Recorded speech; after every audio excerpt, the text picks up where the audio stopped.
Of, başım. Başım. Sinirlerim çekiliyor. Mazlum. Mazlumu getirin bana.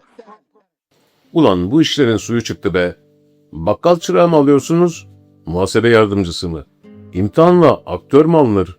Diyerek şiir tiyatrosunun sınavını arkadaşlarıyla beraber basmaya giden birini duydunuz mu hiç? Amacı sadece kapıyı çarpıp çıkmaktı. Ama o tiyatronun oyuncusu olarak çıktı. Ulan bana kadırgalı Eşref derler. Bana da Şabanoğlu Şaban derler. Anamı kesen ben, Maşallah. babamı doğrayan ben, Hayırlı kız evlat. kardeşimi şişleyen gene ben. Şark Bülbülü setinde kamera kayda girmeden önce senaryoyu eline alıp "Bu ne lan?" diye bağıran bir adamdı. Senaryoda mazlumu komaya sokana kadar dövmesi yazıyordu ama o kağıdı buruşturup bir kenara attı ve "Benim karakterim sadistse içinde bir yerde mazoşist de vardır" dedi ve yönetmenden habersiz o efsane repliği patlattı. "Vur bana, vur bana, maaşına zam yapacaksın." Cüneyt Arkın'ın tahtı ona altın tepside sunulmuşken neden Beyoğlu'nda 20 tur atan adamdan jön mü olur diyerek reddetti. Yeşilçam'ın en gürültülü kabadayısının aslında içinde uçsuz bucaksız bir pamuk tarlası taşıdığını biliyor muydunuz? Ya da kendisine teklif edilen serveti nasıl elinin tersiyle ittiğini. Bu video öfkesiyle güldüren, sinirlenince yüzü pembeleşen, her o kadar değişinde ekranı titreten bir ekolün hikayesini anlatmaktadır. İyi seyirler.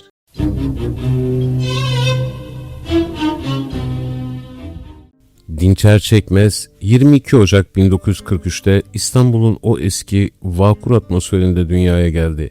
Kabataş Erkek Lisesi'nin koridorlarında elinde şiir kitaplarıyla dolaşan edebiyat sevdalısı bir gençti. Onun dünyasında aktörlük, Allah'ın insanlığa bir lütfu olarak ulaşılmaz bir makamdı.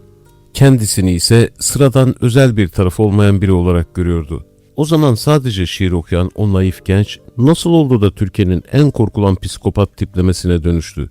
Sanata başlangıcıysa tam bir kabadayı hikayesi. Şiir tiyatrosunun sınav açtığını duyunca "Bakkal çırağı mı arıyorsunuz ulan?" diyerek arkadaşlarıyla sınavı basmaya gitti. Amacı sadece tepki göstermekti ama eline tutuşturulan o kağıt parçasını okuyunca olanlar oldu. Böylece sınavı birincilikle kazandı. Şiir tiyatrosuna adımını atar atmaz daha 19 yaşında Hamlet olarak başrole çıktı.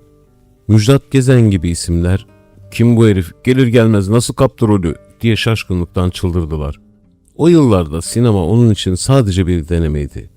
1970'lerin başında birkaç filmde göründü ama asıl patlamayı 1976'da Meraklı Köfteci ile yaptı. Peki Şener Şen ve İlyas Salman'ı ikna eden o dev yapımcı neden Dinçer Çekmez'e diş geçiremedi? Arzu filmin patronu Ertem Eğilmez onun yeteneğini görünce "Tiyatroyu bırak, maaşının 3 katını verelim" dedi. Şener Şen'i ve İlyas Salman'ı da böyle kandırmışlardı ama Dinçer Çekmez "Bana kimse tiyatroyu bıraktıramadı" diyerek parayı da şöhreti de elinin tersiyle itti. Hatta o dönem saçlarını kazıtmıştı. Yapımcılar ona bakıp "Cüneyt Arkın kim ya? Gel karate filmlerini ondan alıp sana verelim" dediler. Ama o Cüneyt Beyoğlu'nda yapımcılar görsün diye 20 tur atan, vitrinlere bakıyormuş gibi yapıp insanları kollayan biridir diyerek bu teklifi de reddetti. Dinçer Çekmez'le kardeşi Metin Çekmez'in arasındaki o ilginç rekabetin detaylarını duymuş muydunuz? Kardeşi Metin Çekmez de kendisi gibi oyuncuydu ama çocuklukları bambaşkaydı. Metin okullardan kovulan, öğretmenlere kafa tutan haylaz bir kişiliğe sahipti. İki kardeş yıllar sonra Atla Gel Şaban filminde karşı karşıya geleceklerdi. Yeşilçam'ın bu boyun eğmez devinin mazlum sahnelerindeki o muazzam dehasına geçmeden önce bir saniyenizi ayırıp kanala abone olmanız bu hatıraları yaşatmamız için çok kıymetli. Dinçer Çekmez sadece oynamıyordu, karakteri baştan yaratıyordu. O meşhur mazlum sahneleri aslında bir senaryo hatasını düzeltme çabasıydı.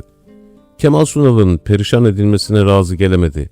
"Ben vuracağım, sonra da ne olur vur bana, maaşını zam yapacağım" diyeceğim diyerek komedinin yönünü değiştirdi. O sahneler çekilirken yönetmen gülmekten tabureden düştü. Nefret ettiği bir şarkıyla tüm Türkiye'yi nasıl dans ettirdiğini hatırlıyor musunuz?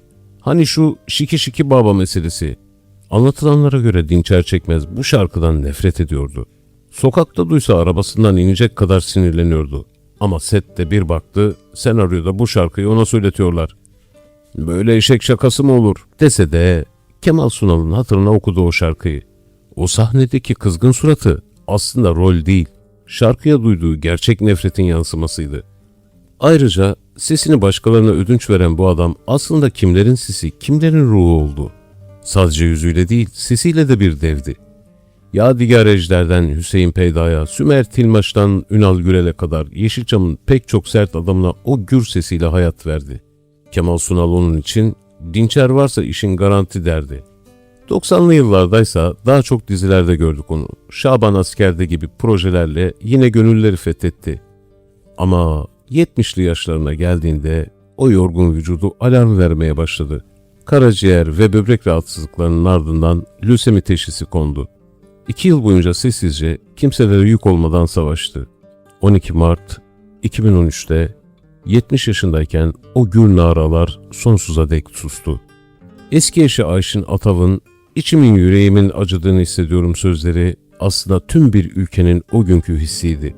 Kardeşi Metin Çekmez, abisinden 8 yıl sonra aynı kaderi paylaşıp kansere yenik düşene kadar "Yalnız yürümek çok zor" diyordu. Dinçer Çekmez Karacaahmet'te sessiz bir uykuya daldı ama ne zaman bir "Mazlum, mazlumu bana getirin" nidası duysak o kıpkırmızı kesilen yüzüyle karşımızda beliriyor. Yeşilçam'ın en asil, en sadist ama en pamuk kalpli kabadayısı. Mekanın cennet, ruhun şad olsun usta. O kadar. O kadar. Dinçer Çekmez'le ilgili bildiklerinizi, duygularınızı ve düşüncelerinizi yorumlardan bizlerle paylaşın. Sonraki hikayede görüşene kadar esen kalın.